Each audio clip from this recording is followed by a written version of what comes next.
Hi everyone and welcome to episode 37 of my making podcast. Today I have 3 finished objects and 3 works in progress, and this is quite a bit of things to talk about. So I'm going to jump right into the episode without really talking around the bush. Do you say that? Not sure. If you want to find me anywhere else on the internet, you can click through the links in the description box. I post on Instagram occasionally, or a bit more regularly than here on YouTube. And if you've seen my latest video, I posted a spin with me episode, and I'm going to talk about that a tiny bit here in the spinning section, but most of the things I've finished and am working on are knitting related. So if you're here for the knitting, I think you might like this episode. So I'm wearing my first finished object actually, and I'm just gonna start talking about this one. This is my second stripe hype sweater by Kika that I finished just last week. This is kind of my fantasy coffee house collection sweater too, because all of the colorful stripes are coast to coast, natural DK, and they're from the fantasy coffee house collection. So yeah, that's why I kind of coined it my coffee house sweater. Also, I think it goes quite well with the peergin that I used for the main color. There's not much to say about this.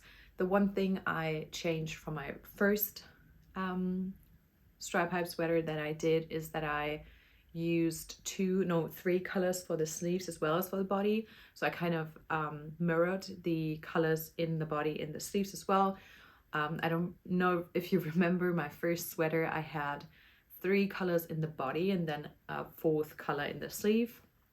And I also did the highlight or contrast edgings on the ribbings. I love that look, but because I was going for something else with this sweater, I did omit the contrast edgings this time around. I think, I did size 4 again. I also just did 15 rows of twisted rib on all the edgings. So I didn't particularly follow the instructions. I'm not even sure what they kind of call for, but I quite like the look of all of the hems on the sleeves and the body being the same length. I quite like that look. And then I also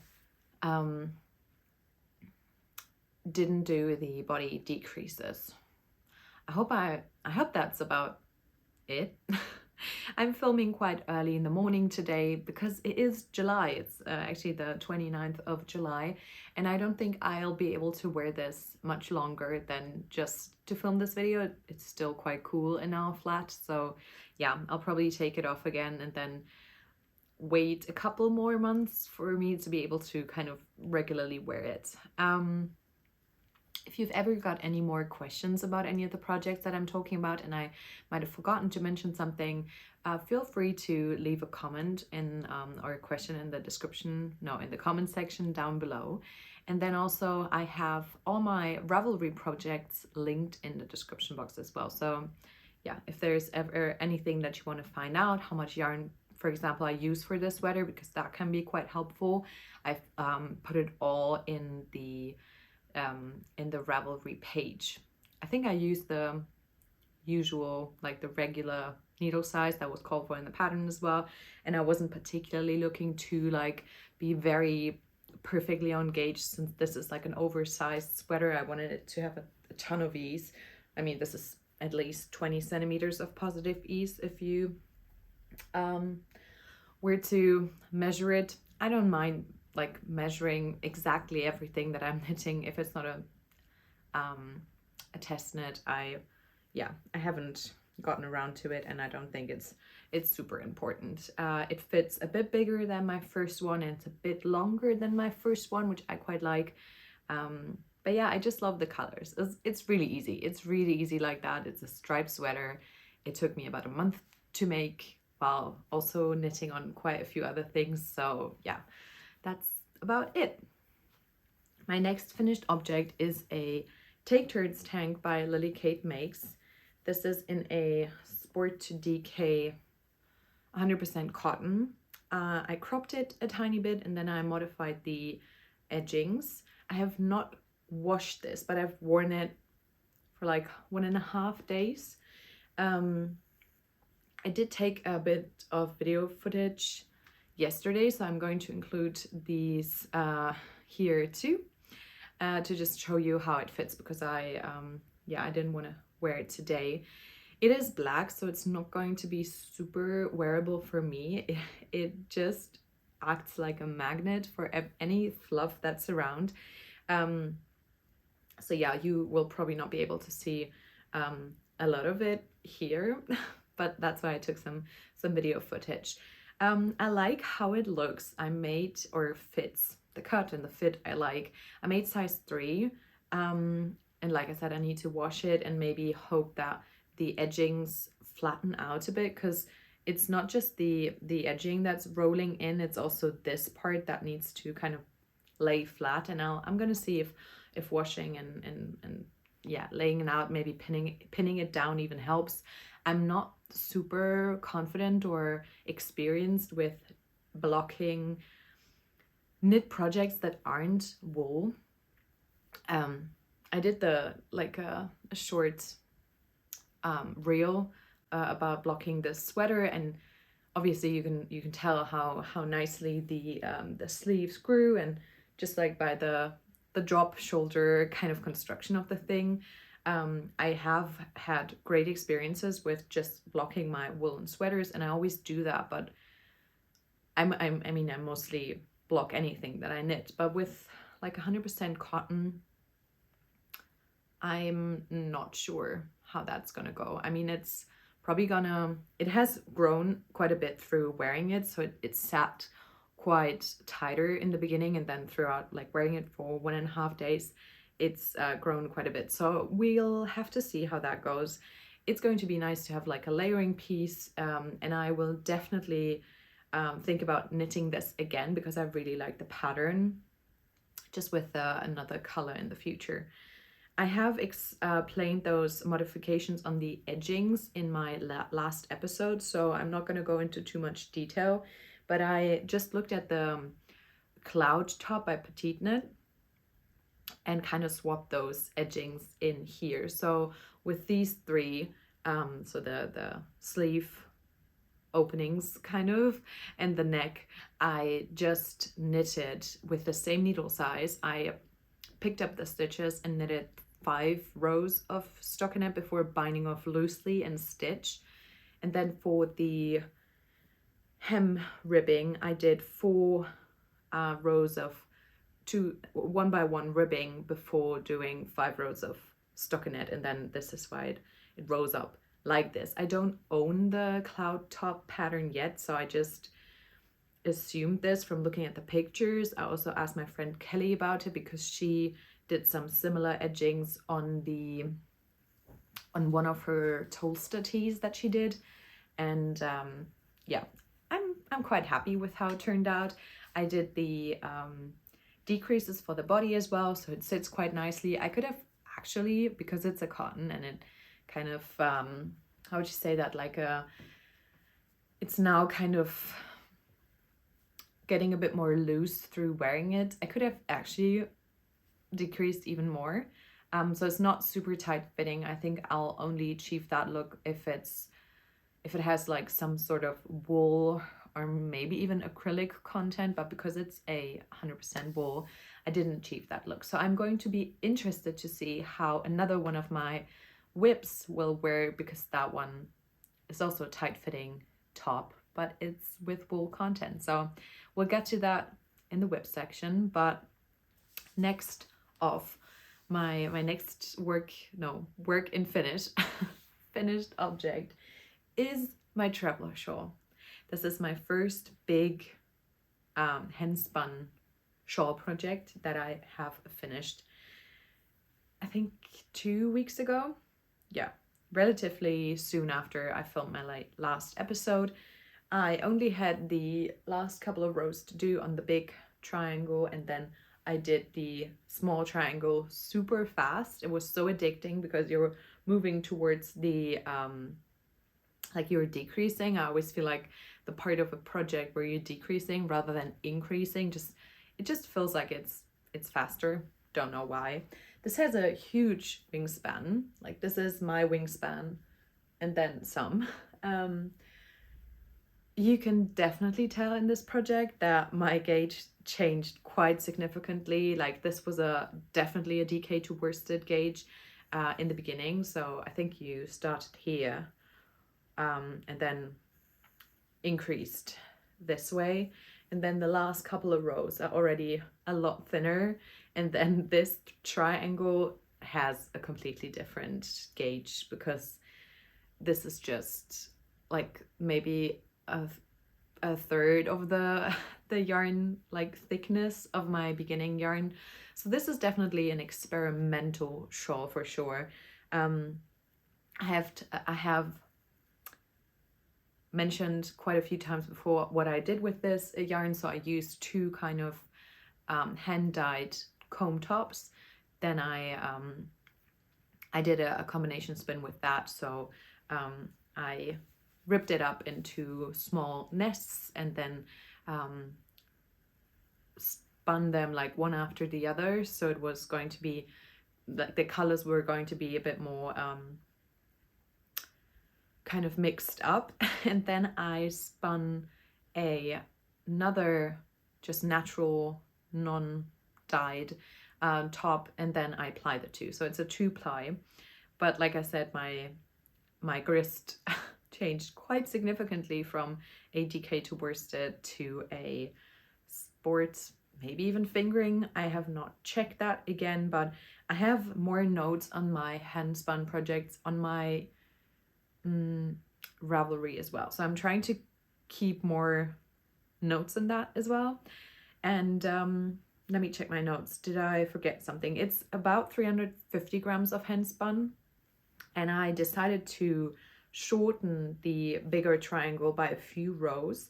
I think I did 16 repeats instead of the one that the pattern asked for. I'm not going to disclose that information here, but it was a few less repeats because I was scared that I wouldn't have enough hand spun, and in the end it actually worked out quite well. I had just like 2 small nuggets left over, maybe like 5 grams, and then some of the skeins that didn't turn out because I spun one of the singles in the wrong direction.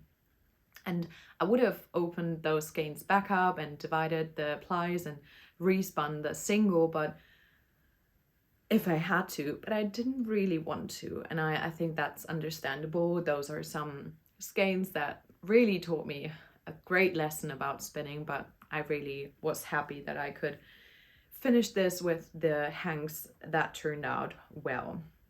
So yeah, you can see the inconsistencies. I think it's actually a look like I don't really mind, and I'm really looking forward to wearing this.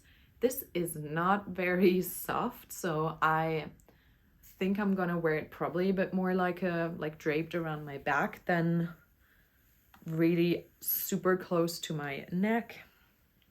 And I haven't decided yet how I'm going to wear it, but I love the colors, and I'm very proud of my first big hand spun shawl project.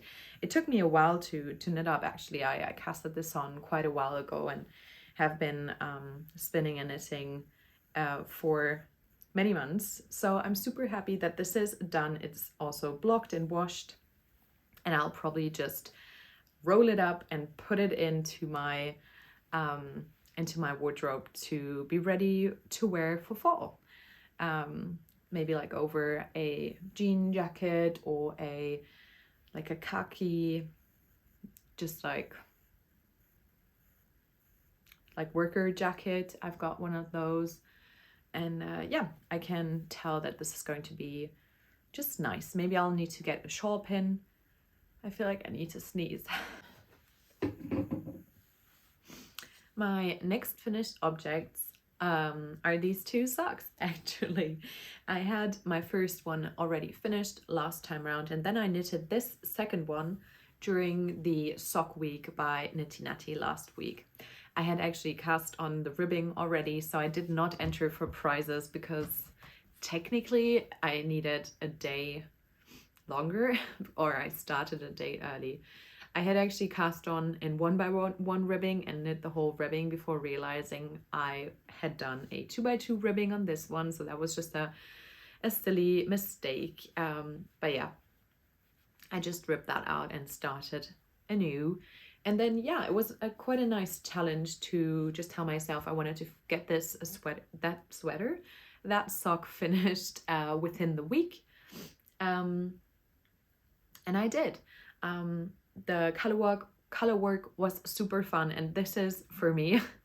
I told my a friend of mine that this is kind of like a research study on how my color work gauge changed from just trying to knit my first color work sock to knitting my second, because you can really tell that I was so much more relaxed when knitting the second one. I hope you can see.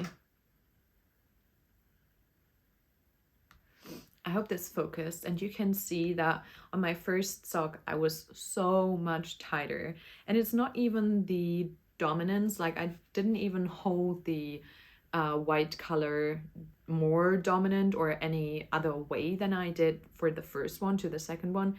It is really just me relaxing with the color work knitting.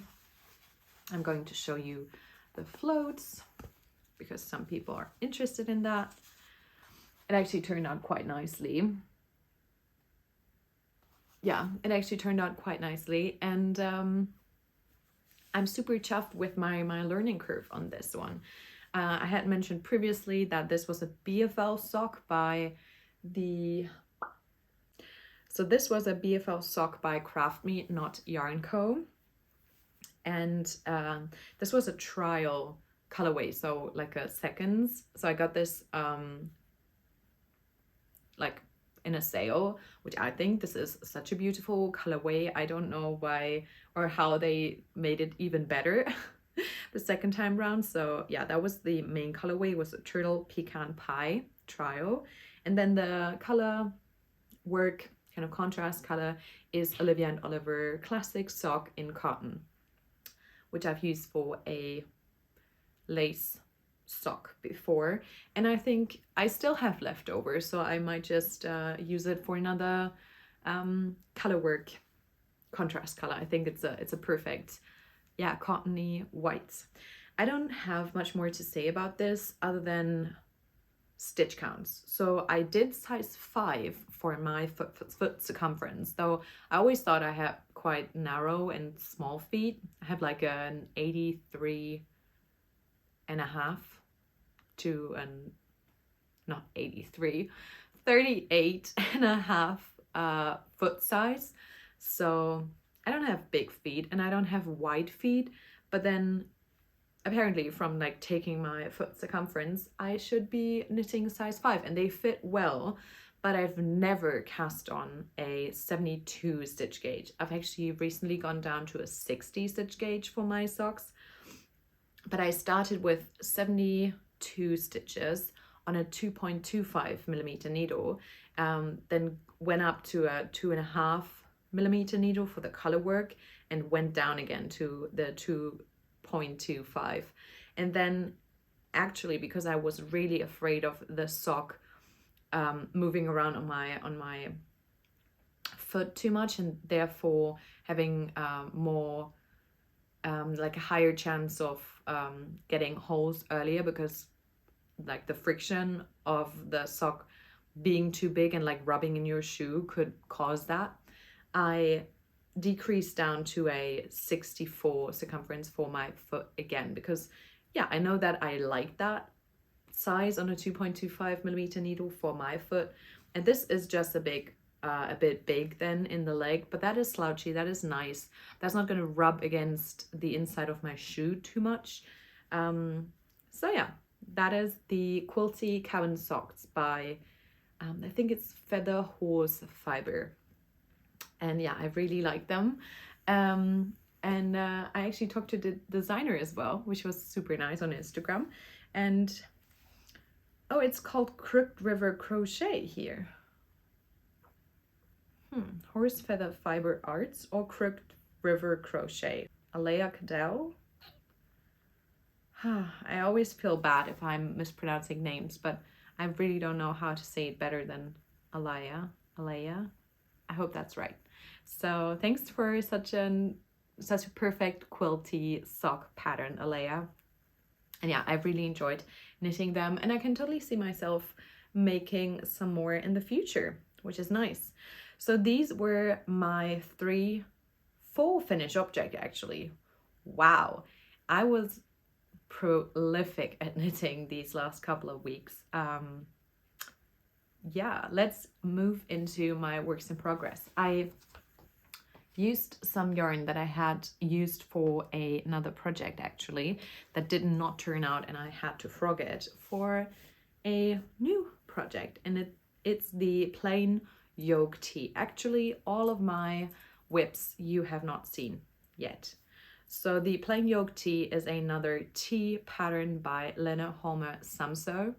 I made her peacock tee before and then tried to do the palm tee, but that did not work out for me. I have actually found quite a few mistakes in the patterns recently and have communicated them to the designer. Apparently she had a change in pattern translators recently, so this might have caused the issues, but yeah, there were just some really silly mistakes in there, like spelling mistakes, and as far as I can tell, the pattern hasn't been renewed. Like, those mistakes have not been fixed. So if you also own the plain yoke tee in English, I mean, I hope it's just not just my copy, but like, yeah, there were just some spelling mistakes, and yeah, I'm just trying to like look past them and just focus on the knit. This I actually saw on one of my co-workers at the shop, and she just wore it so nicely. Like, it just looked really nice on her. Very, is it already, like, you could already tell from the pattern name, it's a plain yoke tee, and it's just really nice for layering, I guess. And I am making this with the Rosarios Quattro Alfama, which is a 100% linen we sell at the shop. I chose this khaki color, and yeah, I'm almost done with the yoke, maybe just like a few centimeters left to go. And I also opted to do there was a kind of increasing option in the pattern that I had never heard of before, and at the time when I cast this on, it was way too difficult for my head to wrap around how to do those. I think it's like lifted increases or something, and the pattern stated that if that was too difficult to wrap your head around, you can also do make one, I think it's left. And since make one left is my favorite make one, oh, it's just one of the easiest. I just did that. The pattern said that it would probably be a bit more visible to do that, but yeah, I don't really mind. This is a super easy open gauge, like I said, linen t-shirt, and yeah, not much more to say about it now. I think I'm doing size 4, which is my regular size in most patterns. It's either a 3 or a 4, and I'm gonna have a look so I can tell you exactly. Yeah, I'm knitting size large. I'm not sure if that's size 4, but it's size large. I've used needle size 3mm for the cast on. It's also kind of like this rolled in, just like stockinette cast on, and then I'm doing size 4mm needle for the body now.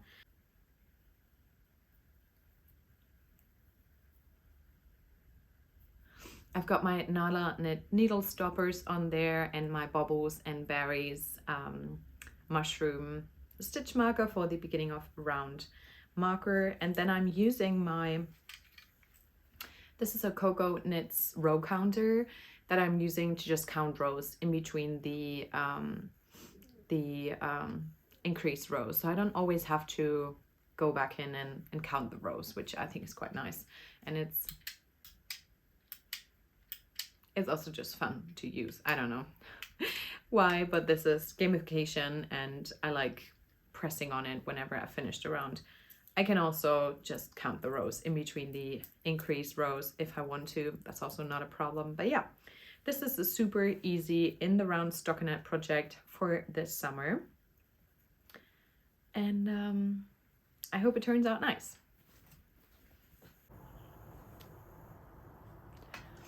I just opened the door so some cool air can get in. I am a bit sweaty in this sweater already, but I don't really want to take it off for this episode. So let's hope I don't melt. My next project I just cast on yesterday, and actually the next two whips I cast on yesterday. It was Sunday and I did not have any plans. Which was really nice. I just watched a lot of the Olympic. It's a really good summer for people who enjoy watching sport events, I guess, with the European Championship and soccer and then the Tour de France and now the Olympics. So yeah, I watched people achieve some of the biggest things in sports while I was just lounging on the couch, which was quite nice. The next project is the mini mock neck tank by Jessie May. I have about this much done. It's just the back panel so far, and then I think next up there will be some increases. I was also knitting on this while chatting on the phone to my friend Mia from Knitting Grace. We were video chatting yesterday, and this was super easy to knit on because it was just stockinette back and forth.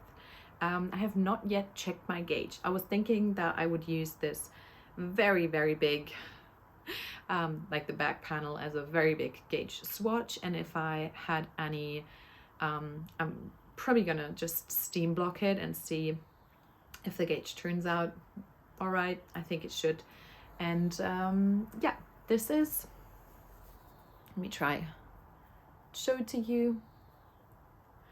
This is the Shawl fingering by the Dye Project, which is the Change Fiber Arts as well. And then the Shawl fingering is a mix of Shanico and cashmere, and this was really expensive. It's one skein of, I think it has 490 yards, which is like 460 or something meters, but it did weigh, I think, 106 grams, not 100 grams. So it's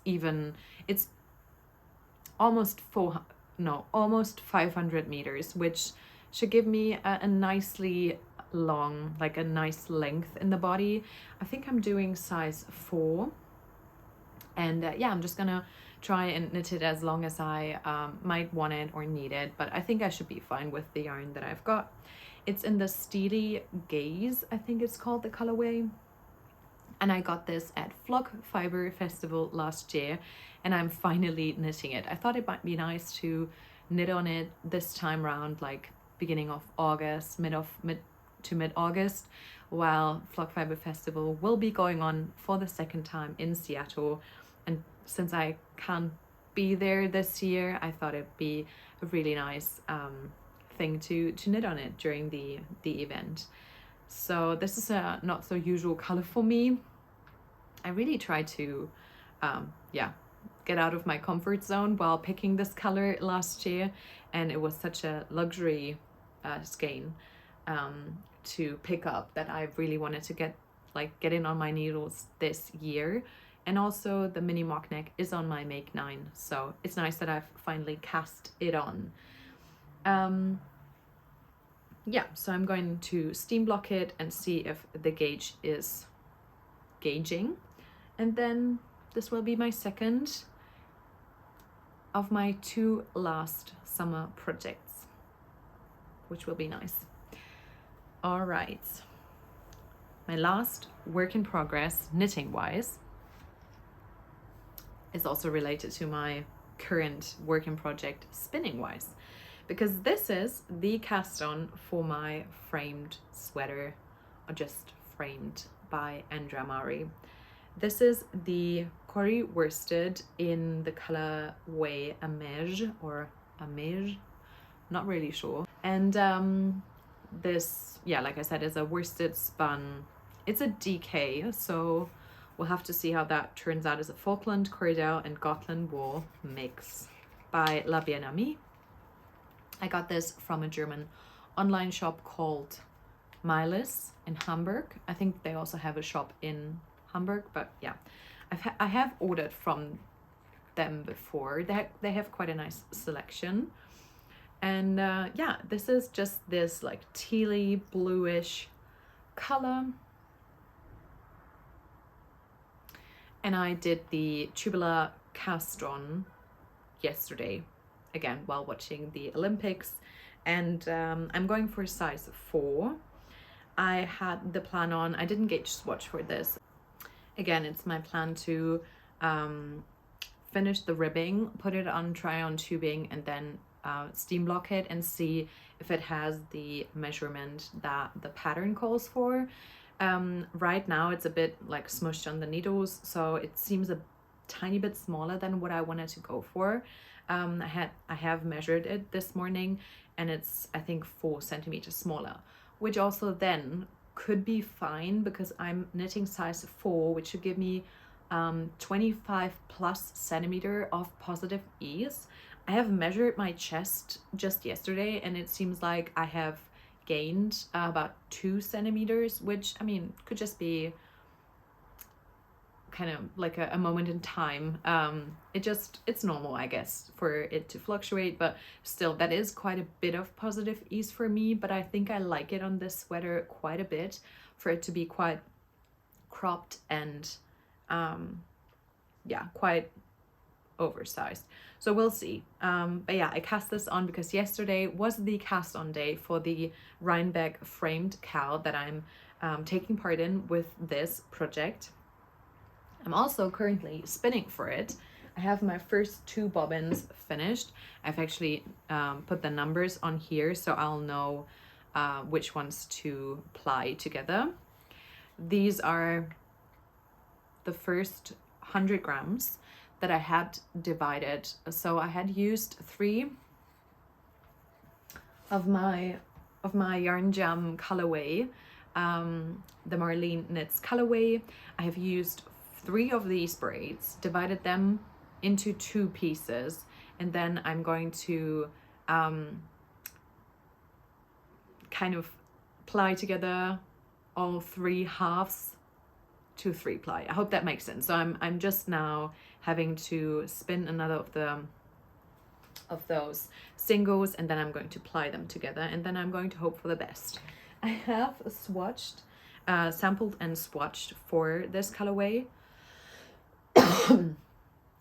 This has turned out more like a DK, but since the other yarn is also more like a DK, I think it should work out fine. And since I'm making a bigger size, I'd also be fine with just 15 centimeters of positive ease. So I'll just have to always check my gauge and like maybe try it on and just go with the flow. It's what I decided to do. I have also, you might be able to tell that this has a tiny bit less, just a little bit less fiber on it, because this was the one that I also used for this half of a braid was the one that I used to sample. So this has about 15 grams less. So I'll have to see kind of what I do about that, but I have planned to spin up these 3 braids, which should give me a lot more yarn that I need, but I just want to have some wiggle room. So I'm making more, and then I'll just possibly do a little 2-ply skein, because I have more braids left over that I'll possibly do a 2-ply with for a shawl project in the future. So this is kind of my setup, my singles, my sampled 3-ply, and then I have done a little swatch. This was just some leftover. Yeah. So this is kind of the beginning of my framed sweater. And I also with this beige colorway. I also received the background contrast color for my sweater, but I'm not sure about it. So please let me know in the comment section down below. In the pictures on the website, it did look a bit more warm toned, though French gray, to be fair, I could have known that this was going to look like this pretty much. There is one other colorway that's called Avoine, I think, and that's a bit more warm tone. So I'm thinking about swapping this out. I have contacted the online shop, though it was Sunday yesterday, so they might just get back to me within the next couple of days now. And I wanted to ask them if I could send those back and get the Avoine instead. Though if I'm like, I took a few pictures and I really like the look of them combined, though there are some pretty warm tones of like the ashy blonde and the nutty brown in here. And there's not a ton of the nutty brown in here. There's going to be a lot more in the big skein. So I'm waiting, I think, for my first 3-ply like skein to be plied up and like finished, to see if I still like the look. So I think those two really go well together. But I'll just have to see whenever I finish my first handspun skein. And this was not cheap. Like, I paid 99 euros for just these 3 skeins, and I'm going to play a bit of yarn chicken, but I was not in, like, I didn't have it in my budget to just get more skeins that I hopefully will need. So yeah, this is quite an expensive yarn. The thing I could also do is kind of just return this, and then though it's always a shame to have to return something to like an online shop, so you have to pay shipping to get it back to them. And yeah, I was really looking forward to treat myself with this sweater and use some really, really nice yarn I hadn't used before. But I could also just use the Peer Gynt, just in like a more creamy beige, just slightly warmer colorway. Actually, I put the, I think it's 2321 next to it, which is the color that I used for all my Stella quilt things, my Stella quilt blanket, and then my Sweet Shop blanket is what it is. And that's about the shade that I think would also work well because it's warmer. But yeah, I have not decided, but I'm interested to hear what you guys think about this. Yeah, like I said, I'll go on with my spin, and then I'll see kind of which direction I'm going to go towards. I wanted to cast this on still. It's gonna probably be put to the side whenever I finish the ribbing. I'm probably going to do about 1 centimeter more ribbing. I like I said, when the ribbing of the hem and the sleeves match in length, and then yeah, I think I'm just gonna do about 1 centimeter more, which I think is gonna be 5 centimeters of ribbing, and that will also help for the body length to be long enough without me having to add in a whole repeat of the chart. And yeah, so I hope that was all for the Framed by Andrea Mari. Like I said, if you've got any more questions, feel free to put them down below. And yeah, that was also already kind of about my spinning, sampling my 3-ply, actually spinning my 3-ply. I hope that I'm staying as consistent as I can. I am actually doing a short forward drafting method, short forward, but with also going back at the same time. I've recently watched a video where a person was a really informative video. I think I've added it to my spinning watch list. Has said the name of this drafting, or yeah, I think it's a drafting technique, and I have forgotten what it's called, and I can't for the life of me remember what it's called, but I should definitely go back and watch that video and then I'll know. But yeah, I'm doing kind of like drafting forward, but then also going back at the same time. So this is this motion.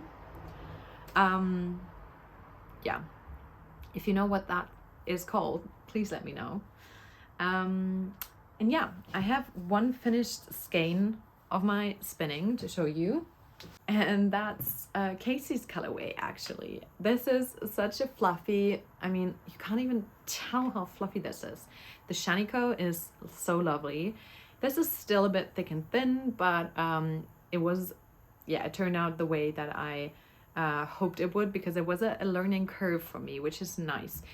It showed me that I really have to give enough twist into the single skeins, into the singles of this yarn before plying it, and then also give enough ply into the yarn, which is something that I then adapted with my 3-ply. This was also my first confetti, like tweed spin. So yeah, it was all a learning curve. So yeah, I'm just gonna hold on to this for now, probably or possibly going to knit a cowl with it. This was my last Tour de Fleece project, and that's, yeah, all of that combined means I've managed to do all the things I wanted to do during Tour de Fleece. I wanted to spin on all the days that the cyclists were driving the Tour de Fleece. I didn't exactly do that because I was sick during Tour de Fleece as well. Just the last week I got I got the flu, the summer flu, and I wasn't able to spin for a couple of days, but then yeah, I managed to spin maybe like 70 to 80% of the days that I wanted to, which I think is quite a good thing to achieve. And I swatched for my shaniko spin, for my sweater spin. I did a whole skein of like fluffy Kaci Young Folk Knits colorway, which I love, and then I did some practicing on my 3-plies, and got all of my bobbins clean for my sweater spin. So I was really happy to do that, and our little Fleece Force spin club is still going. Right now we're doing spin Olympics, as Anna from Brooke Willow coined it, and we're just going, like keeping on going. We also have a little framed spin along mini group chat that Trisha from Yarn Jam initiated. She asked me because we both knew that both of us were spinning for the framed sweater. We're already talking about it on Instagram, and then I knew that Ariel was also going to plan and spin for that sweater as well. And so Trisha suggested that we could just come up with a little group chat and then just talk about our sweater spin in that group chat. And so we're just 4 people for now, I think. Yeah, there was another one of you lovely people that commented, I think, on my Spin With Me episode, and I asked them if they wanted to be included in the group as well. So if you're interested in spinning for the framed by Andrea Mari, let me know and I'll add you to that little unofficial mini spin along group chat, which is nice. Yeah, I feel like I'm really on track with the length of this episode, and I'm quite happy because editing can always take quite a bit of time, and yeah, I have some other things that I want to do today. So let me get to one of the last things that I wanted to mention, and that is that with all of these things, and then looking at my queue and looking at the projects on my Ravelry, I am on track with my knitting planning. I'm already thinking in terms of autumn knitting plans because, as you may know, I'm an autumn girly, and yeah, most of my planning has been like revolving around what I'm going to be able to knit for autumn. And so my last 2 summer projects, I'm super happy with what I kind of achieved in terms of summer knitting this year. I did knit a lot more things that I wanted to do. I didn't participate in a lot of test knits that eventually might just create something that, I mean, I learned so much from it the last year, but it also created some not very wearable pieces for me that I then in the end didn't wear, which is unfortunate. And if you put so much time into a project, especially on such small needles, and then it turns out that you're not really able to wear it, that's, yeah, like I said, unfortunate. So I am, like I said, totally on track. I am already planning my autumn knitting plans, and then there is going to be a video about that. I thought that I might just give myself since it's the end of July, I'll give myself all of August to finish the top and the tee that I have just shown you as a work in progress, which should be more than enough time for these two, like I said, tees and tops. And then also finish my framed sweater spin. I am going at quite a fast pace with this spinning project. I thought that it might take me a lot longer, but recently I have decided that I would really like to get it finished within the Rhinebeck framed cow deadline. I think that would be really nice to have it done by the mid October, and I think it is going to be possible. I'll give myself all of August to finish the spinning project, which I think I'm trying to spin up 6 singles, and I have done 2 already. So I'm basically a third of the way there with my singles.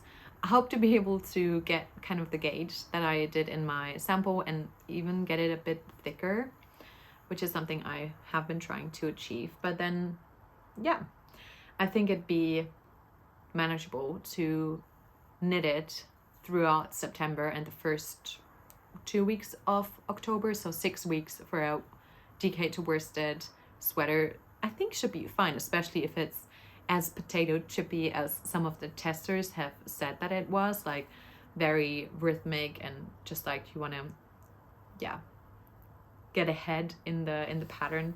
I think it should be fine. I'm a slightly bit nervous because I've never done color work in the row, just like knitted flat, so that'll be a nice learning curve, I think.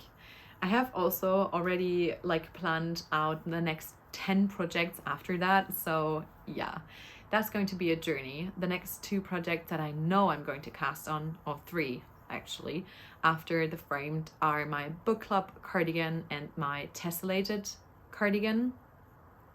Those 2 I've also swatched for already, and I've mentioned the swatches before, but yeah, it's been pushed back by the framed since that came out and like hit my life, yeah, like a, I don't know, yeah, shaken up my my plans. But yeah, those 2 are going to be next up, and then also the doppio sweater, which I'm going to do in a little knit along with some of my friends, my knitting friends, Emily and Maya, and whoever else wants to join in that. So yeah, that's a definite September October cast on thing, while I'm going to start rewatching Gilmore Girls, and that's going to be nice. Yeah, I know Emily mentioned this in her latest video as well, which I just watched yesterday, and yeah, I can't wait for that. I don't know why, but I'm craving autumn already. This summer has been kind of funky with the weather. It took quite a long time for it to really warm up, kind of. We had a wonderful summer holiday away, as I might have mentioned before, and then being here, it was just so like humid, and then lots of thunderstorms and lots of rain, and then it was hot again for a couple of days, and you couldn't really get in a groove of things, especially when going to like work most days. It's not like you're enjoying summer really. I was just sweating a lot and not enjoying the humidity. So yeah, I don't know what summer still has in stock for me. I'm going to try and enjoy the rest of this summer, like August, but still I am looking forward to autumn, and I think that's okay. And yeah, I have also, I think if you're looking at my queue, I've got projects for the next 2 years lined up with yarn and stash already, so I am super excited for all of them. Maybe it sounds crazy, but buying the yarn or taking care of my stash, planning the knits and all of that, those are separate hobbies in and of themselves. So if you agree with that, let me know. Yeah, I don't know, it's a lot of fun. I enjoy doing that as well. And lastly, rounding off this little chat about my plans, I had thought about doing a little halfway through the year, how am I doing with my Make 9, my stash goals and all of that. And I'm not really finding the time to film that on top of my regular podcast episodes and my Spin With Me episodes. So I'm just gonna, I just thought that I'll include it in this episode since I'm getting through all of what I wanted to say quite quickly, I thought. So yeah, I'm not there yet with knitting more than I have brought in, which I think is fair. Like, I went to Berlin, I went to Zurich, I went to Edinburgh and Kassel now. So I've been to quite a few yarny events, and that meant that even the yarn I bought in Scotland, like just 2 worsted to Aran sweater or cardigan quantities in that case, they weigh about like 2-3 kilos. So I have not managed to get out more of my stash than I brought in, but I've also not brought in a ton more, so I'm not massively over. I am not planning on buying a ton more yarn, but then also, I mean, yeah, there's sometimes you get gifted yarn, or I'm doing some collaborations maybe, or I'll have another mini advent from my friend Lydia, though I don't have my scrappy minis in my stash. That is just a bit too much for me, but yeah, I am still going to knit through these things, but I'm not there yet with my net negative goal, but that's okay. I'm having so much fun, so I think that's a lot more important than a arbitrary stash goal. Finishing my mini mock neck though will bring me to 6 finished objects from my Make 9 plan, which I think is awesome. I still have 2 vests on the Make 9 and a blanket. The blanket might be an advent cast on this year, and I hope to knit those 2 vests up until the end of the year. But I might also not get around to it, and I'll knit one of the vests next year, like in January or February, which would also be fine. And then lastly, my quilty cabin socks are actually the 7th finished sock pair from stash, from the 9 socks I wanted to make from stash this year. So I'm very confident on achieving that goal. Lastly, for this episode, I wanted to include 3 podcasts that I've been enjoying watching a lot recently. Those are just some that I don't think I have mentioned a ton yet. I always mention my friends that I really enjoy watching, and I'm always trying to link whoever I mention in the description box. But these 3, I just thought I give a little shout out to. So the first one is Talks Knits. Her name's Joyn. I hope I'm not mispronouncing that. She does a lot of test knits of Danish or Scandinavian designers. I think Eggio knits, or Lena Holme Samso, or My Favorite Things Knitwear, Petite Knit. So she does a lot of the in-style, like trending Scandinavian designers. But I think it's interesting to just see what colors she chooses. She's beautiful and yeah, interesting to listen to. So I enjoy her podcast. Then there's Bubbles and Berries, who's Aude. I met Aude when I was in Edinburgh, and we, yeah, she was very nice, which is always a plus. But I also been enjoying her latest podcast episodes that she's put up. She's also made the book club cardigan, which it's nice to see a project that you've had on your wish list or wanted to knit up since it's kind of been talked about. I think I applied for that test knit, but I wasn't chosen. Yeah, so it's nice to knit it on my time now. But yeah, she talked about that one, and obviously I love her stitch markers and I like her as a person, and I just like listening to her talk about her knits, which I think is the essence of a good knitting podcast. So the third podcaster that I wanted to talk about is Brooke. Her podcast is called Popsicle Frog Knits, and I think I was introduced to her channel through my friend Chelsea from Two Lane Knits. And yeah, Brooke is just really I would say she's bubbly. She has a bubbly personality. She seems fun. I think she's also very multi-craftual. She's been recently trying out all the things that I have also been trying out this last year. So I think she actually mentioned in one of her podcasts the like knitting to crocheting to spinning to sewing rabbit hole. So I can really relate to that.